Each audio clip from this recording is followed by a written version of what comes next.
என்னுடைய திரைத்துறை அனுபவம் தொடங்கிய காலகட்டத்திலிருந்து,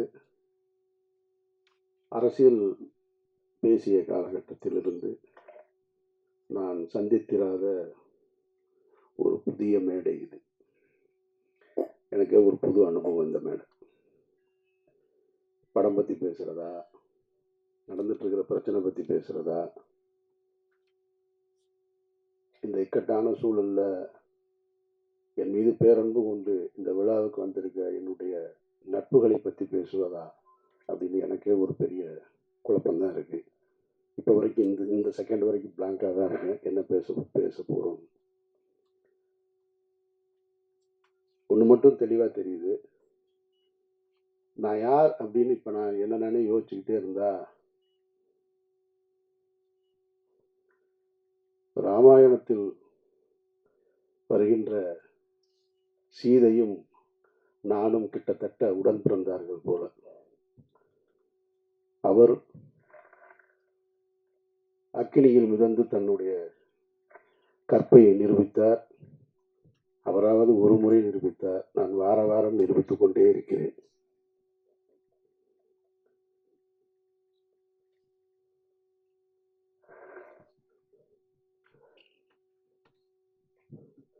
நிறைய சொல்லிட்டாங்க. நான் இந்த உயிர் தமிழுக்கு திரைப்படத்தினுடைய 2வது விழா இது, 2வது பத்திரிகையாளர் சந்திப்பு. இதே இடத்தில் தான் மாயவளை திரைப்படத்தின் பத்திரிகையாளர் சந்திப்பை நாங்கள் நடத்தினோம். அங்கிருந்து தான் தொடங்கினது. பல பருத்தி வீரன் மாயவளையில் தொடங்கும் போது பருத்தி வீரன் வந்துச்சு. இப்போ வேற வேறையில் வந்து நிற்கிது. அந்த படத்தின் இயக்குனர் இந்த உட்காந்துருக்காரு அமைதியா, ரமேஷ் பாலகிருஷ்ணன். நாங்கள் அதை ரிலீஸ் பண்ணுறதுக்காக வேலை செய்ய போய் அது ஏதோ ஒரு பிரச்சனையை தொடங்கி அது எங்கெங்கேயோ போய் நீதிமன்றத்தை நோக்கி போயிட்டு இருக்கும்போது, சரி கொஞ்சம் தள்ளி வச்சுக்கலாம் அப்படிங்கும்போது, இறைவன் மிகப்பெரியவனுடைய இறுதிக்கட்ட படப்பிடிப்பை நோக்கி போகும்போது ஒரு 8-10 நாள் தான், 10 நாளுக்கு தான் படம் முடிஞ்சிடும். அந்த படம் முடியும் போது ஒரு புது பிரச்சனை தொடங்குச்சு. அப்போ ஃபஸ்ட்டு எனக்கு தோணுனது, இது என்ன நடக்குது இங்கே, என்னை சுற்றி என்ன நடக்குது, எனக்கு எதுவுமே புரியலை அப்படின்னு பழனி பண்ண தான் சொன்னேன். நான் ஒரு அறிக்கை மாதிரி கொடுக்கலான் இருக்கேன். நான் என்ன நடக்குது, இது ஏன் நடக்குது, யாருக்கு நடந்தது, எதுக்கு நடந்தது, எதை நோக்கி போகுது, ஒன்றும் புரியலைங்க அப்படின்னு. ஏன்னா ஒரு நாள் ஷூட்டிங் முடிச்சிட்டேன். கோகுலம் ஸ்டுடியோவில் ஒரு மிகப்பெரிய செட்டு போட்டு, அந்த செட்டு இன்னும் இருக்குது. பல பேருக்கு தெரியாத தகவல். ஒரு ஹைகோர்ட்டு செட்டு ஒன்று மிக தத்ரூபமாக போட்டு மிகப்பெரிய பொருட்செலவில் ஒரு நாள் ஷூட்டிங் முடிச்சிருக்கோம். செகண்ட் டே அந்த ஷூட்டிங் நடக்கலை. அன்றைக்கு இரவிலிருந்து தொடங்குச்சு பிரச்சனை. அப்போ நான் சொன்னேன் பழனி பண்ணிட்டேன், இந்த மாதிரி ஒரு அறிக்கை ஒன்று லெட்ரு மாதிரி கொடுத்துருவோம், என்னை சுற்றி என்ன நடக்குதுன்னு. அப்போ சொன்னார் பழனி பண்ணியா விடுங்க, எனக்கு சொல்லுவாங்க, ஒரு 4 நாளில் சரியாயிரு, நீங்கள் பாட்டுக்கு போங்கன்னாரு. இல்லை கரு, எனக்கு என்னமோ இது சரியாக வரும்னு தோணலை. அவர் ரொம்ப எளிதாக கிடக்கணும்னு சொன்னார். இல்லை கரு, எனக்கு இது சரியாக வரும்னு தோணலை, நம்ம ஏதாவது சொல்ல வேண்டியது இருக்குது அப்படின்னு நான் சொன்னேன். ஒரு 2 நாள் அப்படியே கூடுதலாச்சு, 3ஆவது நாள் கூடுதலாச்சு. அப்புறம் ஒரு அறிக்கை கொடுத்துட்டேன். நான் அறிக்கை கொடுத்த உடனே அறிக்கையிலிருந்து யார் அதுக்கு எதிர்கருத்து வருதுன்னு பார்த்தா, கடந்த ஒரு 15 ஆண்டுகளாக 2014க்கு பின்னால் நான் பேசிய அரசியலில் கருத்தியல் ரீதியாக எதிர்கொள்ள முடியாத, என்னோடு நேருக்கு நேர் போரிட கருத்தியல் ரீதியாக போரிட முடியாத அவர்கள் பூரா வெளியே வர ஆரம்பிக்கிறாங்க. வெளியே வந்து புதுசாக தகவல்களை சொல்கிறாங்க. ஒருத்தன் சொல்கிறான் அவர் ஓடிட்டாருன்றான், ஒருத்தன் எஸ்கேப் பண்ணுறான், தலைமறைவாயிட்டார், எங்கே இருக்காருன்னு தெரியலைன்றான், என்னத்தையோ ஒன்று சொல்லிக்கிட்டே இருக்கான். அப்போ தான் நான் இங்கேருந்து ஒரு கல்யாணத்துக்கு போயிருந்தேன். கல்யாண வீட்டில் இருந்து அப்போ நான் இங்கே இருக்கும்போது இந்த செய்தி வருது, அவர் அமீர் தலைமறைவு அப்படின்னு. தலைமறைவுன்னு வந்த உடனேயே நான் அங்கேருந்து நான் கல்யாண வீட்டில் தான் உட்காந்துருக்கேன் அப்படின்னு சொல்கிறேன். அங்கேருந்து ஒரு கேள்வி இருக்கான், கல்யாண வீட்டுக்கு போகிறது எதுக்கு மைக் எடுத்துகிட்டு போகிறாரு அப்படின்னா. ஏன்னா நீ தான் தலைமறைவுன்னா, நான் கல்யாண வீட்டில் உட்காந்துருக்கேன்னு சொல்கிறேன். அதுக்கு பதில் சொல்கிறான்னா மைக் எடுத்துகிட்டு போனாரான்னு கேட்குறேன். ஏன்னா கல்யாண வீட்டில் மைக்கு ஸ்பீக்கர்லாம் இருக்காரா. அங்கேருந்து இன்னொரு, இப்படி 1 by 1 போய்கிட்டே இருக்கு. அப்படியே கூட்டிகிட்டு வர்றாங்க. கூட்டிகிட்டு வந்து ஒரு நெருக்கடி. எனக்கு என்ன இதில் இருந்து நான் கற்றுக்கிட்டது, நான் பத்திரிகையாளர்கள் மேலே மிகப்பெரிய மரியாதை உண்டவன். என்னுடைய முதல் பத்திரிகையாளர் சந்திப்பு ஏவிஎம்ல நடந்தது, மௌனம் பேசியதை திரைப்படத்திற்கு. அப்போ இருந்து இப்போ வரைக்கும் பத்திரிகையாளர்களோட நெருக்கமாக இருக்கிறவன். என்னை நேரடியாக தொடர்பு கொள்ளக்கூடிய, எனக்கு தெரிஞ்ச சினிமாவில் நான் இருக்கேன், இன்னும் மற்ற எத்தனை பேர் இருக்காங்கன்னு தெரியாது. பிஆர்ஓ பிடிச்சி தான் என்னை பிடிக்கணுன்ற அவசியம் இல்லை. ஸ்ட்ரைட்டாக எனக்கு மெசேஜ் வைப்பாங்க, நான் பேசுவேன். இன்றைக்கு ஊடகங்கள் பெருத்து விட்ட காரணத்தினால யூடியூப் அது இதுன்னு அவர்கள் தங்களுடைய வயிற்று பிழைப்புக்காக எதையோ ஒன்று பேசணும்னு பேசிக்கிட்டே இருக்காங்க. அதில் தத்துவார்த்த ரீதியாக நின்று களத்தில் நின்று போராடிக்கிட்டு இருக்கவங்களை தாண்டி எதை வேணாலும் பேசலாம், எல்லாம் என்ன கருத்தை வேணாலும் வைக்கலாம்னு சொல்றாங்க. இப்போ நடந்துட்டு இருந்தது என்ன, இறைவன் மிகப்பெரியவன் திரைப்படத்தின் தயாரிப்பாளர் என்னோடு உறவாக இருந்தவர், நான் தம்பி என்று பொது வழியில் அன்போடு அழைத்தவர் வந்து ஒரு பெரிய குற்றச்சாட்டுல அவர் பின்னணியில் வச்சிருக்காங்க. இதுல எதையாவது நான் மறுக்க முடியுமா? அவர் யாருன்னே எனக்கு தெரியாதுங்க, அவரை நான் பார்த்ததே இல்லைங்க அப்படின்னு சொல்ல முடியுமா? சொல்ல முடியாது. அவர் எனக்கு தெரியும். எவ்வளவு வருஷமா தெரியும்? 10 ஆண்டுகளா தெரியும். அவருக்கும் எனக்கும் தொடர்பு இருக்கா? ஆமா, அவருக்கு எனக்கும் தொடர்பு இருக்கு. நீங்கள் சொல்கின்ற அவர் மீது காட்டுகிற குற்றத்தோடு தொடர்பு இருக்கான்னு கேட்டா, இல்லடா வெண்ணைகளான்னு தைரியமா சொல்லுவேன். அந்த தைரியமும் திமிரும் எப்பயுமே என்கிட்ட இருந்துகிட்டே இருக்கும். அப்ப நீ குற்றச்சாட்டை வந்து நீ அந்த அந்த சந்தேக நிழல் என் மீது விழுந்தது தப்பு கிடையாது. ஆனால் தீர்ப்பு எழுதுறீங்க பாருங்க, அது ரொம்ப ஆபத்தானது. அந்த தீர்ப்பை எழுதுவதற்கு உங்களுக்கு யார் அந்த அதிகாரம் கொடுத்தது? நீதிமன்றமா? நீங்க எல்லாம் நீதிபதிகளா? எந்த அடிப்படையில் கொடுக்குறீங்க? தினம் ஒரு செய்தி, தினம் ஒரு செய்தி, தினம் ஒரு செய்தி. அமீர்ன்றது 2007 பருத்திவரனை முடிச்சுட்டு அன்றைக்கு வந்து கமல் சார் படம் பண்ணணும்னு சொன்னாரு, ரஜினி சார் படம் பண்ணணும்னு சொன்னாரு.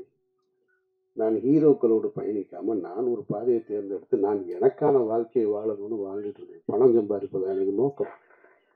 சாபர் ஒருத்தன் தான் தமிழ்நாட்டிலே பணக்காரனா? நான் கேட்குறேன். என்னென்னமோ சொல்றான். ஒரு ஒரு வரமுறை வேணாமா?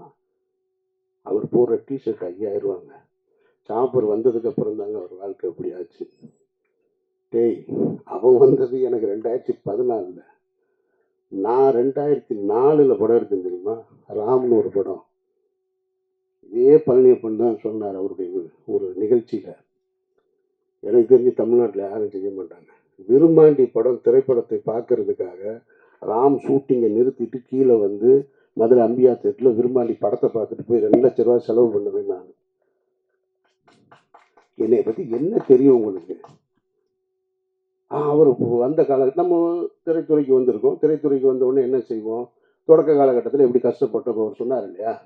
அதுபோல் நான் சென்னையில் எக்மோரில் படுத்திருந்தோம், நானும் பாலாவும். அங்கே கஷ்டப்பட்டோம், இங்கே கஷ்டப்பட்டோன்னு உடனே இவங்க நினைச்சுனாங்க பஞ்சம் பிழைக்க வந்தவங்க. பஞ்சம் பிழைக்க வந்தவர்கள் இல்லை. சினிமாவின் மீது ஏற்பட்ட விருப்பத்தினால் வீட்டில் காசு வாங்காமல் சுயமரியாதையோடு ஓடி வந்தவங்க நாங்கள். இதை பலமுறை சொல்கிறேன். பலமுறை சொன்ன உடனே நான் ஒரு நேர்காணலில் சொல்கிறேன், இல்லைங்க இந்த மாதிரி இருக்குது, இல்லை அவரோட நீங்கள் இங்கே தொடர்பு இருக்கு. ஆமாம் இருக்குது. உங்களுக்கு எப்படி வருமானம் வருதுன்னா, இவங்க என்ன இன்கம் டேக்ஸ் ஆஃபீஸரா?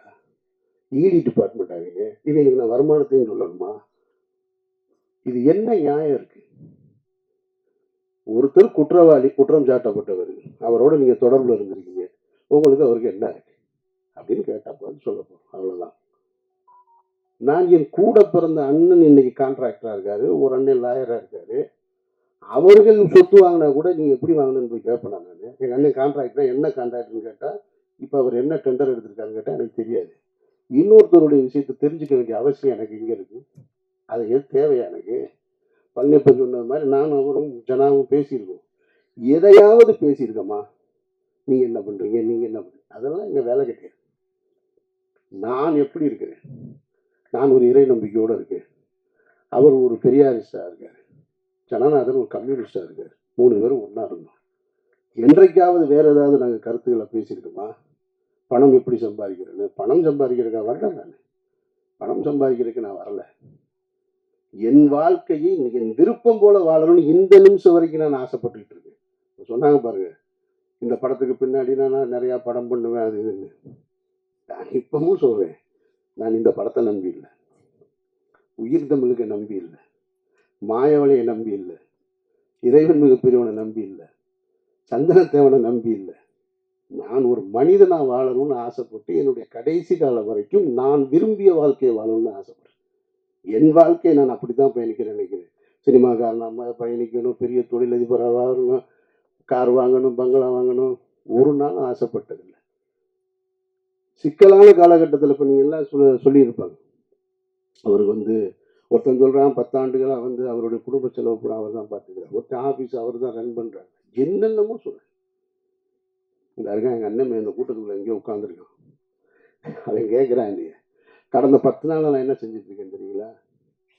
டெல்லி விசாரணை, என்சிபி விசாரணை, இடி விசாரணை, இதுக்கு நடுவுலலாம் தினம் ஏதாவது ஒரு கடைக்கு போய் பர்ச்சேஸ் பண்ணிக்கிட்டே இருக்கேன். ஒரு 4 ஜீன்ஸ் வாங்க, 4 சட்டை வாங்க, 4 ஜீன்ஸ் வாங்க, சட்டை வாங்க. கேட்டான், என்ன அந்த சார் டெய்லி போறீங்க, ஏதாவது வாங்கிட்டு வரீங்க, என்ன பண்ணுறதுன்னு தெரில. குடிக்கிற போல இருந்தால் குடிக்கலாம், இல்லை வேற எங்கேயாவது ஒரு அவுட்லெட் இருந்தால் அங்கே போகலாம். ஒன்றும் கிடையாது, நான் போகிறேன் வாங்குறேன் வர்றேன். இன்னொருத்தரை நம்பி, இன்னொருத்தருடைய பணத்தை நம்பி, அதுவும் குற்ற பின்னணியோடு இருக்கிறவரை நம்பி வாழ வேண்டிய நிர்பந்தம் எனக்கு ஏற்படும். நான் அப்படி ஒரு வாழ்க்கையை வாழணும்னு விரும்பவும் இல்லை. இதையெல்லாம் உங்ககிட்ட சொல்லி நான் நிரபராதி, என்னை நீங்கள் நம்புங்க அப்படின்றதுக்காகவும் சொல்லலை. நான் யாருடைய பொருத்தத்தையும் விரும்பி வாழலை, என்னுடைய இறைவனுடைய பொருத்தத்தை விரும்பி தான் வாழ்றேன். ஒரு உண்மையான மனிதர்களுக்கு கஷ்டம் ஏற்படும் போது எல்லாரும் என்ன நினைப்பாங்க தெரியுமா? எனக்கு மட்டும் ஏன் இப்படி நடக்குது அப்படின்னு கேட்டா அவன் அவநம்பிக்கையாளன். எனக்கு ஏன் நடந்ததுன்னு நின்று யோசிக்கிறான் பாருங்க, அவன் தான் இறை நம்பிக்கையாளன். நான் இறை நம்பிக்கையாளன், நான் அவநம்பிக்கையாளன் இல்லை. எனக்கு இது ஏன் நடந்துச்சுன்னு தான் நின்று யோசிக்கிறேன். நான் எந்த இடத்துல தவறுன்னு, எந்த இடத்துல நான் இந்த குற்றப்பின்னணியோட சந்தேக நிழல் என் மேல விழுகுது அப்படிதான் நான் பார்த்துட்டு. அதனால நான் என்னை இங்கிருந்து இன்னும் சரி செய்து கொள்ள வேண்டிய பொறுப்பு இருக்கு. அதனால நிறைய நான் அதை நோக்கி தான் பயணிக்கிறேனே தவிர மற்றபடி எதுவுமே என் மைண்ட்ல கிடையாது. அப்புறம் இந்த யூடியூப்ல நான் பார்த்த விஷயங்களை பார்க்கும்போது எனக்கு என்னன்னா, கொஞ்ச நாளைக்கு இதை பார்க்காம இருக்கிறது நிம்மதியா இருக்கும். ஒருத்தம் கூட உண்மை பேசலைங்க, அதுதான் பெரிய கொடுமை. சொல்றது பூரா பொய் பொய் பொய் பொய், அவ்வளவுமா பொய். ஏதாவது 1-2ல ஒருத்தன் சொல்றான், எனக்கு சோர்ஸ் டெல்லியில இருந்து வந்துருச்சுன்னா. சோர்ஸ் வருதுன்றான். எனக்கு சம்மன் வந்ததே பல பேருக்கு தெரியாது. அதை என்னோட வக்கீல் வெளியே சொன்னதுக்கு அப்புறம் தான் தெரியும். ஆனா இவ சொல்றான் சோர்ஸ் நான் அவர் ஒரு 2 பேர் உட்காந்துக்கிறாங்க. கேட்டவங்க எல்லாம் புலனாய்வு புலிகலாம். ஒரு 2 பேர் உட்காந்துக்கிறான். எதுக்கு ஒரு கேள்வி கேட்கிறாரு. இவர் மடியில் 2 பேப்பர்ஸா வச்சிருக்காரு. அப்படி எடுத்து பார்த்துட்டு, அப்படியா அவனுக்கு வந்திருக்கா, அது என்னன்னு நான் சொல்றேன், எனக்கு ஒரு ஆள் மாதிரி தான் சொன்னாங்க, அப்ப நான் நைட் டெல்லியில பேசிட்டு சொல்றேன் அப்படின்ட்டான். சரி, உண்மையிலேயே டெல்லியில இருந்து உனக்கு சோர்ஸ் இருக்கும் போல இருக்குன்னா, அவனுக்கு தேனியில அரெஸ்ட் பண்ண போறதே தெரியல. அதுதான் பெரிய கொடுமை. சரி, மடியில 2-4 பேப்பர் இருக்கு, என்னடா பரட்டி பரட்டி பார்த்து ஏதோ சொல்றான் போல இருக்கு. சரி, ஏதோ இதுல இருந்து வந்திருக்கும் போல இருக்கு, இருக்கலாம் இல்லையா? ஏதோ காவல்துறையில இருந்தா சொல்றாங்க, ஏதோ உளவுத்துறையில இருந்தா சொல்றாங்க, உண்மையிலேயே சோர்ஸ்ல இருந்து வந்து விசாரணை பார்த்தா அவர் படித்து சொன்னது தினமலர் பேப்பர். ஐயே, இவ்வளவு அபத்தமாக இருக்கும். இதை தினம் 2 லட்சம் பேர் பார்க்கலாம். அதுதான் பெரிய கொடுமை. ஒரு பொய் செய்தியை தினம் 2 லட்சம் பேர் நீங்க பார்த்து, அதுல கீழே பார்த்தீங்கன்னா எப்போ அமீரை கைது செய்வீங்க, எப்போ அமீரை கைது செய்வீங்க. இப்போ கடைசியா நேற்று ஒருத்தன் கேட்டிருக்கான், ஏங்க நாங்கள் 3 மாசமா வெயிட் பண்றோம், அமீரை கைது பண்ணவே மாட்டேங்க. இப்போ அவன் அவ்வளவு ஆவலா இருக்கான் என் மேல. சரி, நான் என்ன கைது, நான் என்ன சிறைக்கு என்ன புதுசா? சிறைக்கு போக அப்பவும் தயாரா இருந்தேன், இப்பவும் தயாரா இருக்கேன். ஆனால் நான் வெறுக்கிற ஒரு குற்றத்துல என்னை தொடர்புபடுத்துவதை நான் கொஞ்சம் கில்ட்டியா ஃபீல் பண்றேன். அதைத்தான் கரு சொன்னாரு. அவருக்கு உள்ள வேதனை இல்லாம இல்லை, இருக்கு. ஏன்னா அதனால என்னோட குடும்பம் பாதிக்கப்படுது. அமீர்ன்றவங்க தனிப்பட்ட, என்னையும் என்ன வேணாலும் பண்ணால. ஒரு குற்றத்தை சுமத்தும் பொழுது, ஒரு தன்னுடைய மகனுக்கு திருமணத்தை ஏற்படுத்திட்டு இருக்கிற வயசுல ஒரு பெரியவர்னு வச்சுங்களேன், ஒரு கஷ்ட காலம், அவர் தன்னுடைய மகனுடைய திருமணத்தை போராடி கொண்டு வந்து ஒரு இடத்துல நிறுத்துறாரு. அப்போ போய் பஸ்ஸில் பயணிக்கும் பொழுது ஒரு 14 வயசுக்குள்ள இடுப்பை கிள்ளி விட்டாருன்னு ஒரு குற்றச்சாட்டு வச்சா அது எவ்வளோ அவமானமா. அந்த திருமணம் எவ்வளோ பெரிய தடைப்படும். அந்த மாதிரியான ஒரு சூழலில் தான் நான் வெறுக்கிற ஒரு குற்றம் சமூகத்தை சீரழிக்கிறதுன்றது போதை. நான் வெறுக்கிறேன் அதை. பாருங்க, இங்கே ஒரு அர்ச்சன் நிற்கிறான், அந்த ஒரு அர்ச்சன் நிற்கிறான். சிகரெட்டு குடித்தாலே ஆஃபீஸுக்குள்ளே உள்ளே விட மாட்டேன். ஜனாவும் கருவும் சிகரெட்டு குடிக்கணும்னா நாங்கள் மாடிக்கு போய் கீழே போய் குடிச்சிட்டு வரோம்னு சொல்லுவாங்க. அவங்க 2 பேருக்கு நான் என்ன ஆசானா? அதெல்லாம் கிடையாது. அந்த வாடை பிடிக்காது. எப்போவாவது நான் டென்ஷன் ஆகுது அப்படின்னு சொல்லிட்டு ஒரு சிகரெட்டை எடுத்து நான் அவர்கிட்ட கேட்டேன்னா அவர் தள்ளி விட்டு போயிடுவார். அப்படி நான் வெறுக்கிற ஒரு விஷயத்தில் என்னை கொண்டு வந்து தொடர்புபடுத்தும் போது அது என்ன மட்டுமா பாதிச்சுச்சு, என்னுடைய குடும்பத்தை பாதிக்குது. என்னுடைய மகள் வேலைக்கு போகிற இடத்துல பாதிக்குது. அங்கே ஒருத்தன் கேள்வி கேட்குறான். என்னுடைய மகன் கல்லூரிக்கு போகும்போது பாதிக்குது. என்னை நீங்கள் சந்தேகமே படாதீங்கன்னு நான் சொல்லலை. சந்தேகப்படுங்க, விசாரிங்க, நல்லா கேளுங்க. ஆனால் தீர்ப்பு எழுதாது. தீர்ப்பு எழுதுகிற அதிகாரம் உங்களுக்கு யாருக்குமே கொடுக்கல. அதுக்கு இந்த நாட்டில் நீதிமன்றம் இருக்குது, எல்லாமே இருக்குது. கடுமையான விசாரணைகளை சந்திச்சுட்டு தான் நான் வந்து நிற்கிறேன். என்னுடைய இத்தனை ஆண்டு வாழ்க்கையில் நான் சந்திக்க ஒரு புது அனுபவம். டெல்லியில் 12 மணி நேரமாக இருக்கட்டும், டெல்லி வீதிகளில் நானும் அவனும். அவன் எங்கள் அண்ணன் டாக்டருக்கு முடிச்சிருக்கான். அவன் யதார்த்தமாக லாங்குவேஜ் படிக்கிறக்காக வந்தான். வந்தவனுக்கு கிட்டத்தட்ட 3 மாசமா புது அனுபவம். இப்போ என்சிபி, இடி, என்ஐஏ எல்லா டீட்டெயிலும் தெரியும் அவனுக்கு. என் கூட 70 நாளாக அவன் தான் இருக்கான். டெல்லி வீதிகளில் நாங்கள் 2 பேரும் நடந்து போயிட்டு திரும்ப அந்த விசாரணையை முடிச்சுட்டு, அவங்கள பொறுத்த மட்டும் அந்த அதிகாரிகள் என்னுடைய விசாரணை நடத்துனதை பொறுத்த மட்டும், என்னை பொறுத்த மட்டும் ரொம்ப நேர்மையாக தான் நடத்தினாங்க. நான் இந்த இடத்துல அதை சொல்லியே ஆகணும். இது அரசியல் அழுத்தம் இருக்குது, அரசியல் அழுத்தம் இல்லை அப்படின்றதெல்லாம் தாண்டி என்னிடம் அவர்கள் மிக கண்ணியமாக தான் நடந்து கொண்டாங்க. கொஞ்சம் கூடுதலாக இருக்கு. நான் மனசு வலிக்கிறது மாதிரியான கேள்விகளை கேட்டாங்களான்னா நிச்சயமா கேட்டேன். ஒரு இடத்துல கலங்கி போய் நின்னா அப்படின்னு கேட்டா கலங்கி போய் நின்னேன். ஆனா அது அவர்களுக்கு என்னை காயப்படுத்தணுன்ற நோக்கம் கிடையாது. அதை நான் அவங்ககிட்ட வெளியே வந்து சொன்னேன். நான் டிஸ்டர்ப் ஆனேன்னா ஆமா டிஸ்டர்ப் ஆனேன்.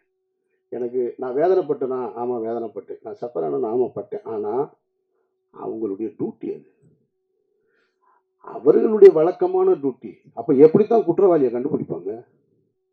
என்னை மாதிரி ஒரு ஆள் போனவுடனே என்கிட்ட இலகுவா நடந்துக்கிட்டா நான் குற்றத்தை தொடர்பு இருக்கா இல்லைன்னு எப்படி கண்டுபிடிக்க முடியும்? அதனால அவங்க டியூட்டியை தான் செஞ்சாங்க. விசாரணை முடிவுலையும் அதை தான் சொன்னாங்க. பர்சனலாக எந்த இதுவும் கிடையாது, எங்கள் டியூட்டியை செஞ்சோம். அந்த வகையில் என்சிபி ஆஃபீஸர்ஸ் எங்கிட்ட கண்ணியமாக நடந்துக்கிட்டாங்க. இடி ரைடு 2 அந்த அந்த ரைடு கதையை கேட்டிங்கன்னா, வீட்டில் ரம்ஜானுக்கு எல்லாரும் ஊருக்கு போயாச்சு. நான் இதை நீங்கள் தெரிஞ்சுக்க, ஊடகங்கள் பத்திரிகையாளர்களுக்கு இருக்க வேண்டிய இதையும் மற்ற எல்லாரும் தெரிஞ்சுக்கணும். இதை சொல்கிறேன். எவர்களுக்குமே உண்மையான ரீசன் தெரியாதுங்க. அதுதான் உண்மை. நான் சொல்கிறேன். நான் இந்த வழக்கில் தொடர்புடையவனாக இருக்கிறதுனால சொல்கிறேன். அதிகாரிகளை தவிர வேறு யாருக்குமே தெரியாது. வேற எவன் சொன்னாலும் நம்பாதீங்க. இதுதான் நிஜம். நான் சொல்கிறது உண்மை. இதை கன்ஃபெஷனாக வச்சுக்கோங்க. ஏன்னா எனக்கு முதல் சம்மன் வந்தது பாருங்க, அதுவே யாருக்கும் தெரியாது. அது ஒரு வக்கீல் வெளியே போய் சொன்னதுனால தான் தெரியும். உடனே அவங்க என்ன பண்ணுறாங்கன்னா, அமீர் ரமலான் முடித்து விட்டு வருவதாக என்சிபி அதிகாரிகளிடம் சொன்னார், இந்த நேரத்தில் என்ன விசாரிக்க வேணாம்னு கேட்டாருன்னு இதெல்லாம் தலைப்பு செய்தியாக ஓடுதுங்க. அப்போ இந்த மக்களுக்கு எது செய்தி? அப்போ உண்மையே செய்தியாக வராதா? நான் கேட்காத ஒன்று. 2ஆம் தேதி எனக்கு ஃபஸ்ட்டு சம்மன். அப்படி ஒன்று நான் கேட்கவே இல்லை. நான் 2ஆம் தேதி போயிட்டேன், டெல்லி போயிட்டேன். காலையில் முதல் நாளாக நாங்கள் போய் உட்காந்தோம். ஒரு 12 மணி நேரம் விசாரணை முடிச்சு வந்தாச்சு. அப்போவே எனக்கு அடுத்து சம்மனுக்கான ஒரு திட்டம் இருந்தது. அதுவும் யாருக்கும் தெரியாது. ஆனால் இவங்களுக்கு தெரியவே தெரியாது. நான் அந்த காலகட்டத்தில் தான் அவங்க கேட்ட டீட்டெயில்ஸு, டாக்குமெண்ட்ஸு இதை பூரா எடுத்து எல்லாத்தையும் கொண்டு வந்து ரெடி பண்ணி வச்சிட்ருக்கேன். வச்சுட்டு ஒரு 3:30 மணி இருக்கும், 3:30 4 மணி. 4 மணிக்கு போய் வீட்டில் நான் அவனும் தான் படுக்கிறோம். வீட்டில் யாருமே இல்லை, ஃபேமிலி எல்லாம் ஊருக்கு போயிட்டாங்க ரம்ஜான் கொண்டாடுறதுக்கு. படுத்தா 5:30 மணிக்கு நோன்புக்கான காலை உணவை சாப்பிட்டுட்டு படுத்துருக்கோம். 7:30 மணிக்கு ஒரு ஃபோன் அடிக்குது. அவன் ஃபோன் பக்கத்தில் என் கூட தான் பெட்டில் படுத்துருக்கான். அடிக்குது. அப்புறம் கட் பண்ணிட்டான். திருப்பி ஒரு 1.5 மணி நேரம் கழிச்சு ஃபோன் அடிக்குது. பார்த்தா இவன் பக்கத்தில் இருந்தவனை காணாம். நான் தூங்குறேன். திடீர்னு எழுப்புறான். நான் கொஞ்சம் லைட் இருந்தால் தூங்க மாட்டேன். அதனால நல்லா டார்க்காக ஸ்க்ரீனை போட்டு படுத்துருப்பேன். தட்டி எழுப்புறான் சச்சான்னு. முழிச்சு பார்த்தா ஒருத்தர் துப்பாக்கியோடு நிற்கிறாரு முகத்துக்கு நேர. ஒன்றுமே புரியலை. கொஞ்சோண்டு லைட்டு அந்த ஜன்னல்லேருந்து லீக் ஆகுது. அதில் பார்த்தா ஒருத்தர் துப்பாக்கியோடு நிற்கிறார். 2 பேர். என்னடா அப்படின்ட்டு தெரில. கண்ணே முழிக்க முடியலை. சரி அதோட சரி எந்திரிச்சு முழிச்சு பார்த்தா அப்புறமா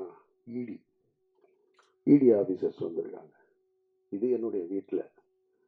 இதே ஒரு 2 மணி நேரத்துக்கு முன்னாடி என்னுடைய அலுவலகத்துக்கு வந்துட்டாங்க. அங்கே என்னோட அசிஸ்டன்ஸு, என்னோட ஆடிட்ரு எல்லாரையும் அவங்கள லாக் பண்ணிட்டாங்க. அப்புறம் இடி ஆஃபீஸர் வந்தாங்க. அவங்க வந்து தன்னை அறிமுகப்படுத்திக்கிட்டாங்க என்கிட்ட. நான் தான் இடி டைரக்டர்னு. ஒரு லேடி ரொம்ப கண்ணியமாக நடந்துக்கிட்டாங்க. ரொம்ப மரியாதையாக நடந்துக்கிட்டாங்க. நான் முகத்தை கழுவிட்டு வரேங்கன்னு முகத்தை கழுவிட்டு வந்து உட்காந்து அவரோட பேசிக்கிட்டு அன்றைக்கு 12 மணி வரைக்கும் அன்றைக்கும் போச்சு. அன்றைக்கும் விசாரணை முடிச்சுட்டு நான் இங்கேருந்து மதுரை போயிட்டேன். மதுரை போய் ரமலான் ப்ரேயரை முடிச்சுட்டு அங்கேருந்து அதுக்கப்புறமா திரும்ப ஓட்டு போட போனேன். அப்போ தான் பத்திரிகையாளரை முறையாக சந்திக்கக்கூடிய சூழல் ஏற்பட்டது.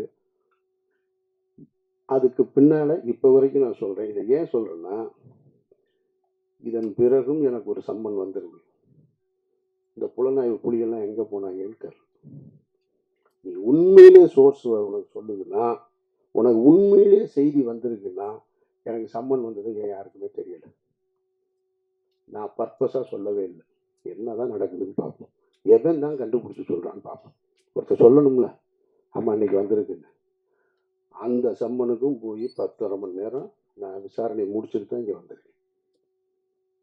அப்படின்னா இதில் எதுவுமே உண்மை இல்லை. அவர்கள் கடமையை செய்கிறாங்க. நான் முதல் நாள்ல இருந்து ஒத்துழைக்கிறேன். டே 1ல இருந்து இவ்வளவு பெரிய சிக்கலான சூழல் என்னை ஏற்படும் போது நண்பர்களுடைய ஆறுதல் இருக்கு, நண்பர்களுடைய ஆலோசனை இருக்கு. குடும்பத்தில் இருக்கவங்க சொல்லுவாங்க, எங்கேயாவது வெளியூர் போயிரு, அங்கே போயிருந்து. டே 1ல இருந்து என்னோட ஆஃபீஸில் தான் இருக்கேன். நான் இங்கே தான் இருப்பேன். இந்த வழக்கு முடிகிற வரைக்கும் நான் இங்கே தான் இருப்பேன். இந்த வழக்கை முடிச்சுட்டு தான் நான் வெளியில் வருவேன். என்கிட்ட என்ன இருக்கு எடுத்துகிட்டு போகிறதுக்கு? என்கிட்ட ஒன்றும் இல்லை. நான் நேர்மையும் உண்மையுமா இருக்கேன். என்ன உங்களால் எதிர்கொள்ள முடியலை. என்னுடைய கேள்விக்கு உங்ககிட்ட பதில் இல்லை. நான் எடுத்து வைக்கிற முன் வைக்கிறதுக்கு. அதனால நீங்கள் என்னை குற்றவாளியாக்க ட்ரை பண்ணிக்கிட்டே இருக்கீங்க. நீங்கள் குற்றவாளி ஆக்கிட்டா உடனே நான் குற்றவாளி ஆயிடுவேனா? பட் நான் தாங்கிக்கிறேன். வீட்டில் தாங்கலை. மகளுக்கும் மகனுக்கும் ஒரு அழுத்தம் ஏற்பட்டது. ஆனால் அதையும் தாண்டி எனக்கு முதல் ஆளாக எனக்கு ஆறுதலாக இருந்தது என்னுடைய குடும்பத்தார் தான். என்னுடைய 2 பெண் பிள்ளைகள் தான்.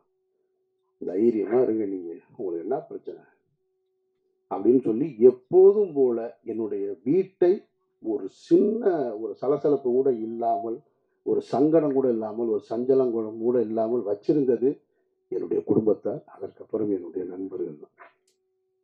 எதுவுமே என் மைண்டில் கிடையாது. எனக்கு ஒரு சின்ன ஒரு சம்பவம் தான் நினைவுக்கு வந்தது. இந்த காலகட்டம் ரொம்ப கடுமையான காலகட்டம். என்னை சுற்றி இருந்த உறவுகள், நண்பர்கள் எல்லாருமே ரொம்ப தூரமாக போயிட்டாங்க. ஒரு கிட்டத்தட்ட என்னோட வாட்ஸ்அப்பில் என்னுடைய அலைபேசியில் ஒரு 2000 எண்கள் இருக்கும். அதில் 1950 எண்கள்லேருந்து அழைப்பு வர்றதில்லை. அப்படியே நின்றுச்சு. அதெல்லாம் ஓகே. அப்போ எனக்கு என்ன தோணுச்சுன்னா, இந்த பறவைகள் நிறைய இருக்கக்கூடிய ஒரு மரத்துக்கு பக்கத்தில் ஒரு வெடி சத்தம் கேட்டவுடனே பறவை பூரா ஓடி போயிடும். அந்த மரத்தில் எதுவுமே இருக்காது, எல்லாம் அப்படின்ற செகண்டில் காணாம போயிடும். அப்புறம் போனதுக்கப்புறம் சில பறவைகள் மட்டும் வரும்.